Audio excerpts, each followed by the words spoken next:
आपका आदिल सर स्वागत करता हूँ इस बेहतरीन प्लेटफ़ॉर्म पे। देखिए, आज हम लोग एक नया लेक्चर लेके आ चुके हैं आपके साथ। देखिए, जो हमने मुहिम स्टार्ट किया था कि आपका सिलेबस कंप्लीट कराना है सीबीएसई के एग्ज़ाम से पहले, ठीक है ना? तो उसी क्रम में मैथ का एक नया टॉपिक हम लेके आ चुके हैं, जिसमें आप लोग बहुत ही अच्छे क्वेश्चंस को करने वाले हैं और एक अच्छे लेवल पे क्वेश्चंस को हम लोग सॉल्व कर रहे होंगे, ठीक है? तो जो आज हम लोग का टॉपिक होगा, वो एग्ज़ाम में आता ही आता है, ठीक है? जो आप आरएस वाल में एप्लीकेशन ऑफ ट्रिग्नोमेट्री के नाम से जानते हैं, और एनसीईआरटी में जो आपका 9th चैप्टर है, नए वाले में आपका शायद 9th चैप्टर है, उस चैप्टर को आप जानते हैं हाइट एंड डिस्टेंस के नाम से, ठीक है? एप्लीकेशन ऑफ ट्रिग्नोमेट्री इसमें पढ़ेंगे कि ट्रिग्नोमेट्री का एप्लीकेशन कैसे यूज़ करके कैसे हम हाइट को निकाल सकते हैं, कैसे डिस्टेंस को निकाल सकते हैं, उसके बारे में इस टॉपिक में हम लोग सीखने जा रहे हैं आज, ठीक है? तो सबसे पहले आप लोग जहाँ-जहाँ लगे हुए हैं, उस जगह को छोड़िए और चुपचाप एकदम बहुत मन को शांति करते हुए, है ना? और भगवान का नाम लेकर, ठीक है, किताब खोलिए और बैठ जाइए, ठीक है? तो आइए स्टार्ट करते हैं अपने लेक्चर को, ठीक है? तो हमारे सामने जो नज़र आ रहा है हाइट एंड डिस्टेंस। तो हाइट एंड डिस्टेंस टॉपिक को पढ़ने से पहले आपको कुछ ना कुछ बेसिक एंगल्स के बारे में आपको जानकारी होनी चाहिए, ठीक है?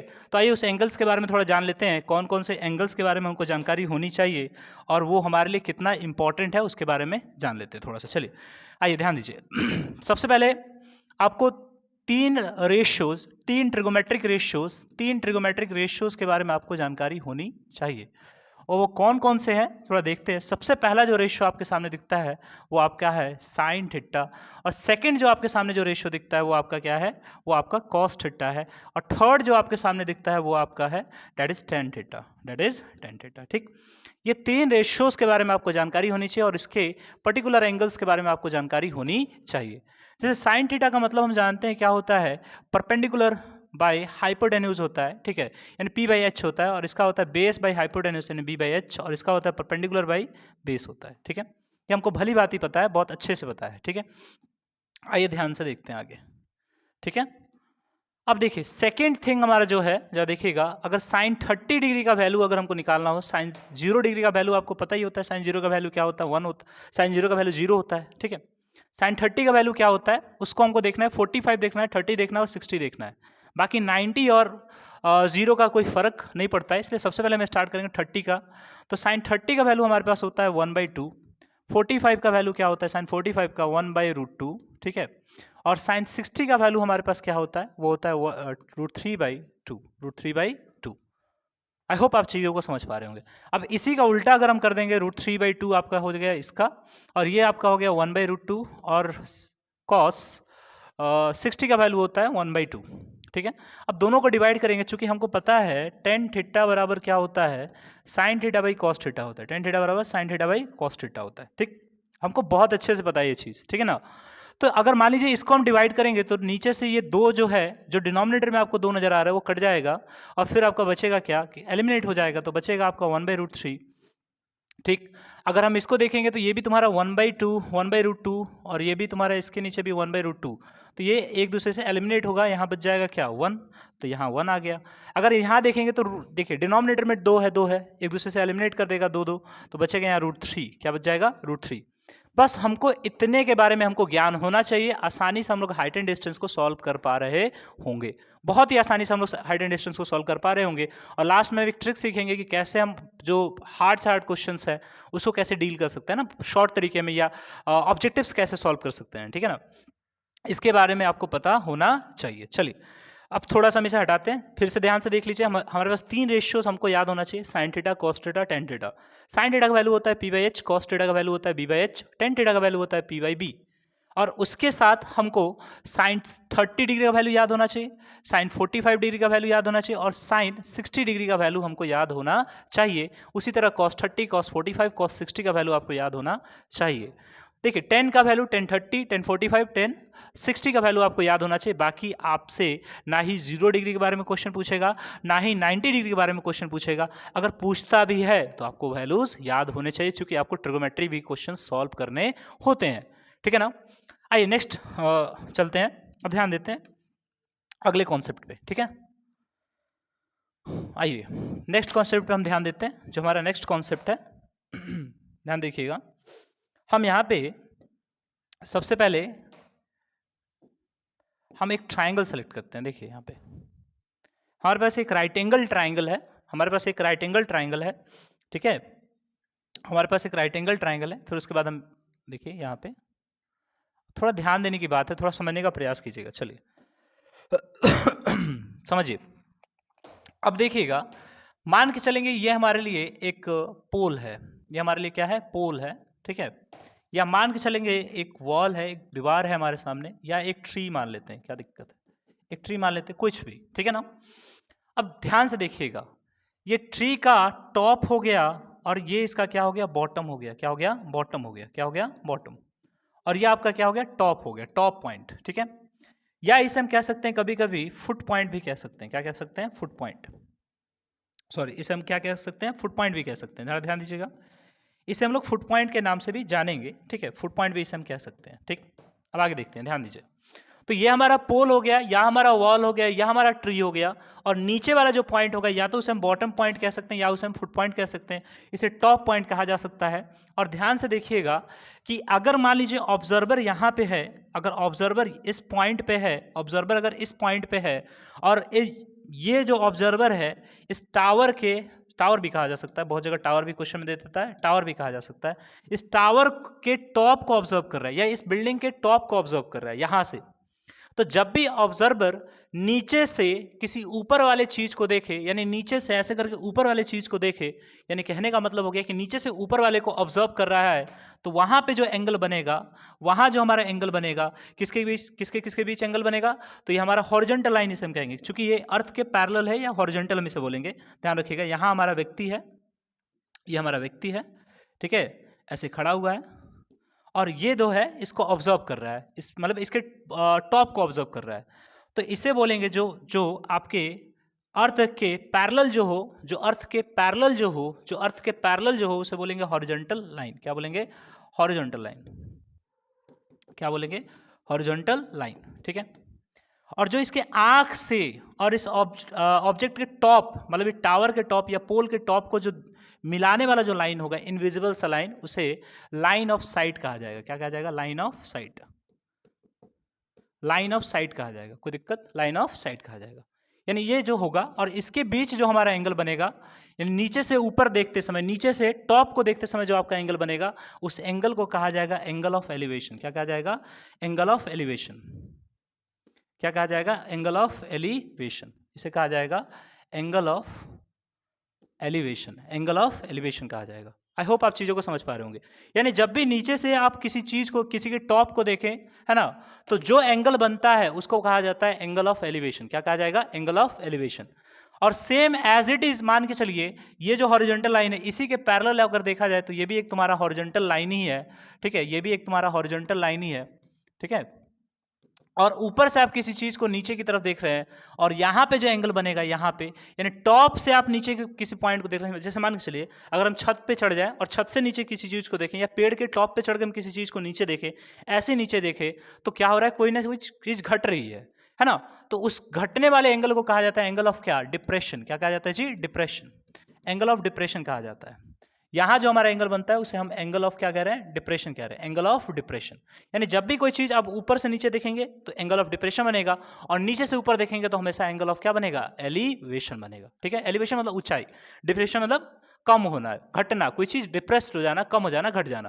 यानी कहने का मतलब हो गया कि ऊपर से नीचे तो डिप्रेशन, एंगल ऑफ डिप्रेशन, और नीचे से ऊपर एंगल ऑफ एलिवेशन। क्लियर है, याद रखिएगा चीजें। चलिए नेक्स्ट चलते हैं हम लोग, ध्यान रखिएगा, नेक्स्ट चलते हैं हम लोग, ठीक है। तो हमने कहा कि जब हम ऊपर से नीचे देखेंगे तो हमारा एंगल ऑफ क्या बनेगा, डिप्रेशन बनेगा, एंगल ऑफ हमारा डिप्रेशन बनेगा, एंगल ऑफ हमारा डिप्रेशन बनेगा। जब नीचे से ऊपर देखेंगे, यानी सीधा बोले, सॉरी, ऊपर से नीचे देखेंगे, तब हमारा एंगल ऑफ क्या बनेगा, डिप्रेशन बन जाएगा, है ना।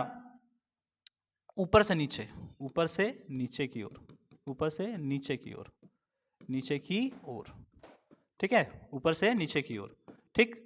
और वही आपका एंगल ऑफ एलिवेशन की बात करें तो एंगल ऑफ एलिवेशन जो है उसे हम कह सकते हैं, जरा देखिएगा, एंगल ऑफ एलिवेशन यानी नीचे से ऊपर, नीचे से ऊपर की ओर, ऊपर की ओर, ठीक है। आई होप आप चीजों को समझ पा रहे होंगे, नीचे से ऊपर की ओर, तो उसे बोलेंगे हम लोग क्या, एंगल ऑफ एलिवेशन। क्या बोलेंगे, एंगल ऑफ एलिवेशन। और ऊपर से नीचे की तरफ देखेंगे तो angle of depression, angle of depression. I hope आप चीजों को समझ पा रहे होंगे बहुत ही अच्छी तरीके से। चलिए ध्यान दीजिए, ये हमारा हो गया। अब देखिएगा, अब पते की बात यह है अब पते की बात ये है, जरा ध्यान से देखिएगा, हमने कहा, मान लीजिए पते की बात ये है, जरा देखिएगा, यहां से ध्यान दीजिए। अब इस लाइन को देखिए, ये जो हमारा लाइन है और ये वाला जो लाइन है इसको थोड़ा सा आगे कर लेते हैं, ठीक है। ये वाला लाइन जो हमारा है इसको थोड़ा और पीछे मान के चलिए, ये हमारा बिल्डिंग है कुछ है, ठीक है।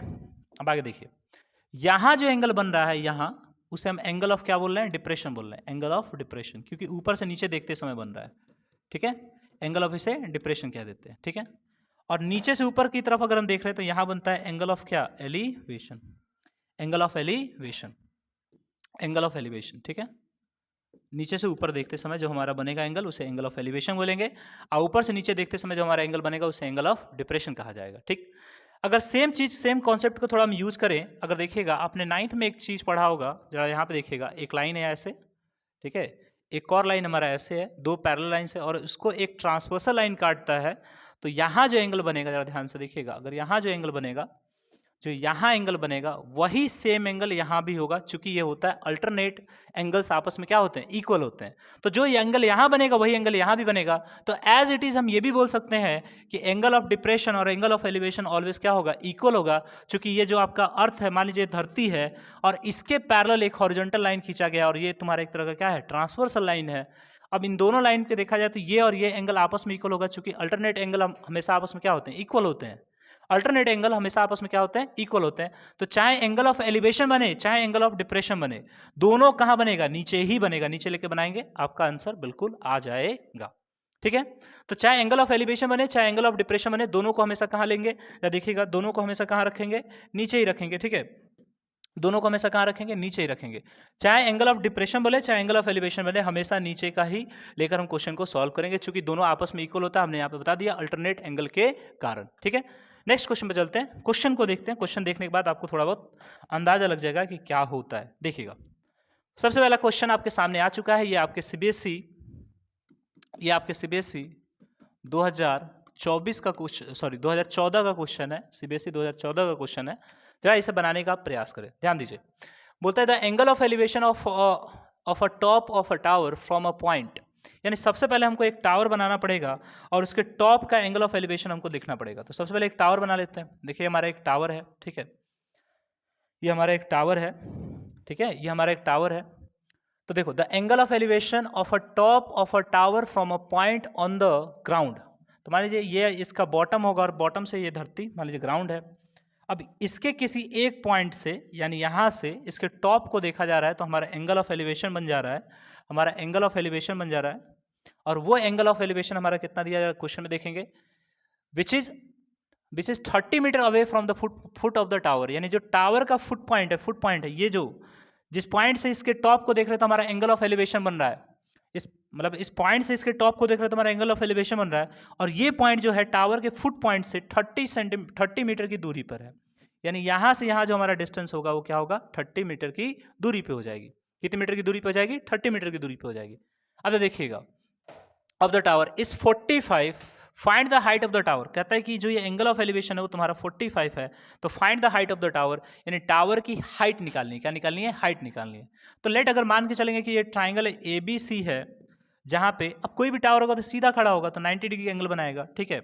तो 90 के सामने वाला साइड तुम्हारा हाइपोटेन्यूज हो जाएगा, बचेगा तुम्हारा ये और ये। तो जरा ऐसा कोई चीज बताओ, ऐसा कोई रेशियो बताओ जिसमें हाइपोटेन्यूज ना आए और पी और बी का रिलेशन बने, पी और बी का रिलेशन बने। तो हमारे सामने एक ही क्वेश्चन नजर आता है, हमारे सामने एक ही रेशियो नजर आता है, डेट इज tan थीटा। तो 45 डिग्री अगर हम वैल्यू निकालते हैं तो हमारे सामने आ जाएगा, इसके सामने का जो साइड होगा तुम्हारा क्या होगा, P हो जाएगा, और जो बच जाएगा ये तो H हो गया, जो बच गया तुम्हारा क्या हो गया, B हो जाएगा, यानी BC जो है तुम्हारा क्या है, B है। और 1045 का वैल्यू होता है 1/1 लिख देंगे, कोई दिक्कत नहीं।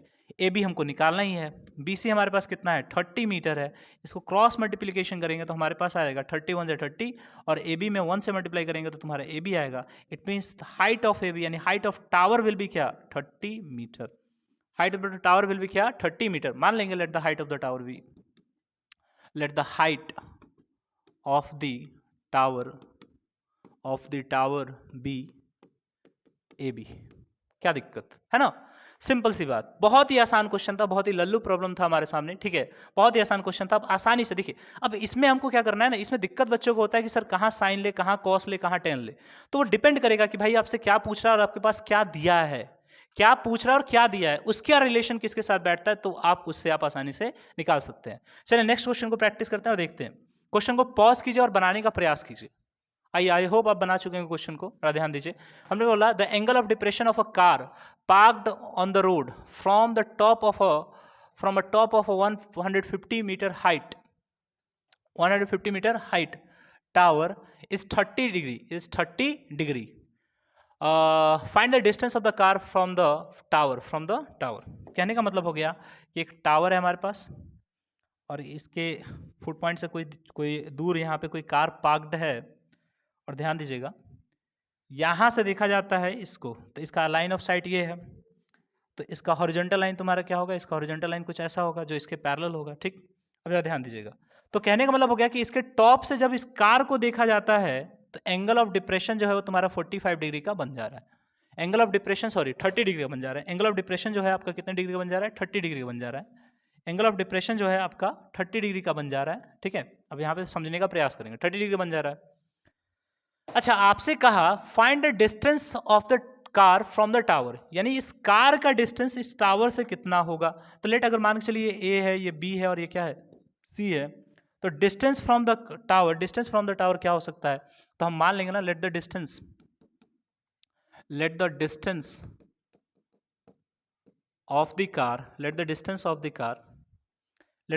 ऑफ द कार बी, मान लेंगे कि बी सी उसका डिस्टेंस है, बी सी है ना, BC डिस्टेंस टावर से बी पॉइंट है और यहां से सी तक जाएंगे तो BC तो तुम्हारा डिस्टेंस है इसका, है ना, यही तो हमारा डिस्टेंस है, ठीक।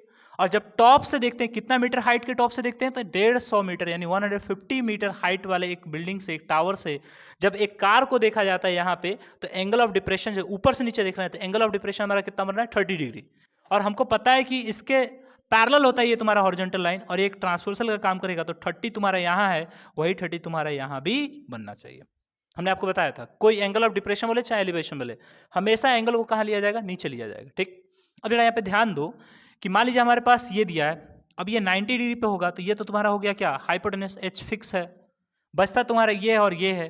तो बताओ कौन ऐसा रेशियो है जिसमें P और B का रिलेशन हो, इस एंगल के सामने ये होगा तो P हो गया, बचा तुम्हारा B। तो कौन ऐसा रेशियो है जिसमें P और B का रिलेशन बनता है, वो आप निकाल के बता दीजिए और उससे आपका क्वेश्चन बन जाएगा। तो सबसे पहले हम आएंगे in triangle ABC where angle B is क्या 90 डिग्री, तो we can say that 30 degree will be क्या AB by b c, and 30 का वैल्यू क्या होता है 1/√3, और AB का वैल्यू हमको पता है 150 और BC हमको नहीं पता है। अब इसको क्रॉस मल्टीप्लिकेशन करेंगे तो हमको मिल जाएगा, जरा देखिएगा, क्रॉस मल्टीप्लिकेशन हमको मिल जाएगा, यानी BC इज इक्वल टू कितना 150√3, BC is equal to 150√3। That is the answer of the second question. ये दूसरे क्वेश्चन का आंसर है और बहुत ही आसान है यार, बहुत आसान है। चाहे एंगल ऑफ एलिवेशन बोले चाहे एंगल ऑफ डिप्रेशन बोले, हमेशा किसको लेना है, नीचे ही एंगल को मानना है, नीचे ही रख के बनाएंगे। क्यों, क्योंकि पीछे हमने आपको समझा दिया है कि पैरेलल लाइंस होते हैं और ट्रांसवर्सल लाइन होता है, अल्टरनेट एंगल से, ये दोनों अल्टरनेट एंगल है, ये और ये अल्टरनेट एंगल है, आपस में इक्वल होंगे, तो ऊपर है चाहे नीचे है बात एक ही है। चलिए नेक्स्ट क्वेश्चन पे चलते हैं, क्वेश्चन 3 पे चलते हैं, ध्यान दीजिए, मस्त क्वेश्चन है, जरा ध्यान से थोड़ा समझने का प्रयास कीजिएगा, ठीक है ना। देखिए क्या कहता है, a ladder of height 6 metre, sorry a ladder of length 6 metre makes an angle of 45 with the floor while leaning against होगा यहाँ पे, leaning against a wall of a room. कहने का मतलब हो गया कि एक लेडर है जिसकी लेंथ जो है वो 6 मीटर दी गई है, लेडर का लेंथ 6 मीटर है। अगर ध्यान से देखेंगे लेडर का जो लेंथ है वो तुम्हारा कितना है, 6 मीटर है, जरा ध्यान से देखिएगा, लेंथ ऑफ लेडर जो है आपका क्या है, 6 मीटर है, लेंथ ऑफ लेडर क्या है, 6 मीटर है, ठीक। अब यहां पे देखिएगा कि उसका एंगल ऑफ, मतलब कहने का मतलब हो गया कि फ्लोर के साथ वो एंगल बना रहा है कितना, 45 डिग्री का फ्लोर के साथ एंगल बना रहा है, ठीक है। और किसके अगेंस्ट में, तो अगेंस्ट अ वॉल के विपरीत बना रहा है, वॉल के अगेंस्ट में बना रहा है, ध्यान से अगर तुम देखोगे, ठीक। अब इस क्वेश्चन को थोड़ा सा हम आगे लेके चलते हैं, जरा ध्यान से देखिएगा। अब देखिए सबसे पहले हमारे पास एक दीवार हो जाना चाहिए, ठीक, उसके बाद इसका फ्लोर हो जाना चाहिए ऐसे करके, ठीक। और इस फ्लोर के साथ देखो the ladder of a length 6 metre makes an angle of क्या 45 डिग्री विद द फ्लोर, यानी इस फर्श के साथ जो लेडर है वो आपका 45 डिग्री का एंगल बना रहा है। किसके अगेंस्ट, कहाँ झुका हुआ है, तो दीवार के अगेंस्ट झुका हुआ है। तो मान लीजिए हमारा लेडर ऐसे ही है और दीवार के अगेंस्ट झुका हुआ है, ठीक, ऐसे झुका हुआ है, बहुत बढ़िया, ठीक है भाई साहब, ऐसे झुका हुआ है ना। और यहाँ पे जो एंगल बना रहा है वो अब एंगल देखिएगा, that is 45 degree, that is 45 degree, ठीक, यहाँ पे ध्यान से देखिएगा, डेट इज 45 डिग्री। और आपको अभी भी हम समझा रहे हैं कि इस लेडर का जो लेंथ है that is 6 metre, that is 6 metre, ठीक। आगे नेक्स्ट क्वेश्चन को पढ़ेंगे, ठीक, अब आगे देखिएगा। नेक्स्ट क्वेश्चन को देखिए, कहता है if the foot of the ladder is kept fixed, यानी कहने का मतलब ये हो गया लेडर का ये फुट है, इसका ये टॉप है, मतलब ये बॉटम हो गया। इस फुट को फिक्स कर रखते हुए, यानी यहीं पे रखते हुए, ऐसे लेडर है, इसको यहीं पे रखते हुए, fixed on the floor and it is made to lean against the opposite wall, यानी कहने का मतलब हो गया कि इसको यहीं पे फिक्स रखते हुए इसको इधर ला देते हैं, ऐसे उलट देते हैं, ऐसे फिक्स रख के ऐसे उलट देते हैं। तो जब इसको फिक्स रख के ऐसे उल्टेंगे तो एक सामने भी एक दीवार होगा, ठीक है, और उस पर ये लीन करेगा और एंगल आपका बना देगा, जरा ध्यान से देखिएगा, और आपका एंगल बना देगा। अब की बार जो एंगल बनाएगा वो आपका होगा, कम से कम ध्यान दीजिए, एंगल जो अब की बार बनाएगा वो आपका हो जाएगा 60 डिग्री, एंगल ऑफ एलिवेशन क्या हो जाएगा 60 डिग्री। अभी भी यहाँ पे 6 मीटर हाइट है, ठीक। अब जरा ध्यान दीजिएगा, लेंथ अभी भी 6 मीटर है क्योंकि लेडर वही है, अभी इसको ऐसे कर दिया गया। और देखो ये भी ध्यान रखिएगा, जितना करीब जाया जाएगा लेडर के, वॉल के, दीवार के, टावर के, पोल के, एंगल का वैल्यू उतना बड़ा होते चला जाएगा। जैसे हम अगर इस पर तुम ध्यान दोगे, जितना करीब जाएंगे एंगल का वैल्यू क्या हो रहा है, आर्क तुम्हारा बढ़ते चला जा रहा है, और जितना दूर जाएंगे एंगल का वैल्यू छोटा आते चला जाएगा। ये भी ध्यान देना है, बहुत सारे क्वेश्चंस बनाने में मदद करता है, हेल्प करता है, ठीक है। तो लास्ट में से क्वेश्चन क्या पूछ रहा है कि find the distance between the two walls of the room, यानी कहने का मतलब हो गया कि दो वॉल, ये दो तुम्हारे पास दीवार है, इसके बीच का डिस्टेंस क्या होगा। यानी कहने का मतलब ये हो गया, जरा ध्यान से देखिएगा, अगर ये ए है, ये बी है, ये सी है, ये डी है और ये ई है, ठीक।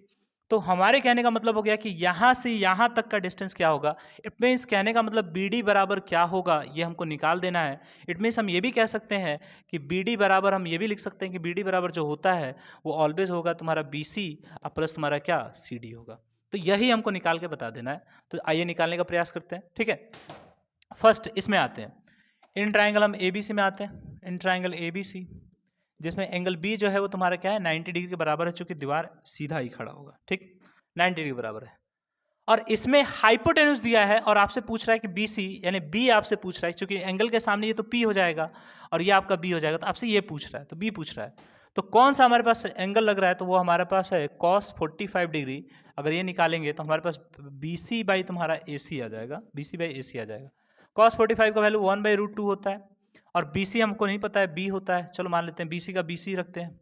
और ए सी तुम्हारा कितना होता है 6 मीटर होता है, तो इसको इधर भेजेंगे, यानी 6 मीटर डिवाइड बाई √2 और बराबर तुम्हारा कितना हो जाएगा बी सी। अब इसको थोड़ा कटाने का प्रयास करेंगे तुम देखोगे तो 3√2 हो जाएगा, बराबर तुम्हारा कितना हो गया बी सी। यानी हम ये कह सकते हैं कि B C is equal to 3√2 metre, 3√2 metre, 3√2 metre. I hope आप चीज़ें आपको समझ आ रही होंगी, 3√2 मीटर, 3√2 मीटर, है ना। अब थोड़ा सा और आगे बढ़ते हैं, ज़रा ध्यान दो। अब हमको सी डी निकालना है। सी डी कैसे निकालेंगे यार, सबसे बेटर अगर हम बोलेंगे इन ट्राइंगल आएंगे, जरा देखिएगा, E D C, in triangle E D C, जिसमें एंगल डी जो है वो तुम्हारा 90 डिग्री के बराबर है। अब साइन 60 का वैल्यू अगर निकालते हैं यार, नहीं साइन का नहीं निकालेंगे, यहाँ पे कॉस का भी लगाएंगे, सेम लगेगा, चूंकि सेम ही केस इसमें भी है ना। तो यहाँ भी हम cos 60 का वैल्यू निकालते हैं, cos 60 का हमने वैल्यू रखा, तो हमारे सामने आ गया, देखो ये तो H फिक्स है और ये तुम्हारा P है और ये तुम्हारा क्या है B है, तो सी डी बाई तुम्हारा कितना हो जाएगा ED EC हो जाएगा, सी डी बाई तुम्हारा क्या हो जाएगा EC हो जाएगा। cos 60 का वैल्यू होता है तुम्हारा कितना, या ध्यान दीजिएगा, cos 60 का वैल्यू तुम्हारा कितना होता है 1/2, cos 60 का वैल्यू कितना होता है 1/2, और सी डी तुमको नहीं पता है, सी डी निकालना ही है, ये तुम्हारा 6 होता है। अब इसको इधर करेंगे तो C D is equals to तुम्हारा हो जाएगा, देखिएगा 3, क्योंकि डिवाइड होता रहेगा 3/मीटर, ठीक है। अब देखो BC हमने कितना निकाला 3√2 निकाला, और यहाँ पे हमारा क्या है BC प्लस CD है, तो BC हमारे पास 3√2 है और तुम्हारा CD कितना है 3 है, 3 हम कॉमन ले लेंगे तो हमारे पास बचेगा क्या 2√+1, यही हमारा क्या हो गया CD हो गया, BD हो गया, सॉरी, यही हमारा क्या हो गया, BD हो गया, और यही हमारा क्या हो जाएगा, आंसर हो जाएगा। दैट इज द लेंथ या डिस्टेंस बिटवीन टू वॉल, दो दीवारों के बीच जो हमारा डिस्टेंस है वो आपका है 3 into root two plus one, 3 into root two plus one. I hope आपको चीजें समझ आ रही होंगी। ठीक है, नेक्स्ट क्वेश्चन पर चलते हैं बाबू, नेक्स्ट क्वेश्चन। और ये वाला क्वेश्चन जरा देखिएगा, the angle of elevation of an aeroplane, the angle of elevation of an aeroplane from a point on the ground, यानी कहने का मतलब हो गया कि the angle of elevation of an aeroplane from a point on the ground is 60 meter after a flight of 30 seconds, the angle of elevation becomes 30 degree. If the aeroplane is flying at a constant height of 3000 meter, find the speed of the aeroplane, find the speed of the aeroplane. ठीक, बहुत आसान question, जरा ध्यान दीजिएगा। मान के चलिए ये पॉइंट है, इस पॉइंट यहाँ पे एरोप्लेन हमारा उड़ रहा है, ठीक है, और कुछ सेकेंड बाद अगर हम देखेंगे यहाँ हमारा एरोप्लेन उड़ रहा था, ठीक है, ऐसे करके यहाँ हमारा एरोप्लेन उड़ रहा था, ठीक है,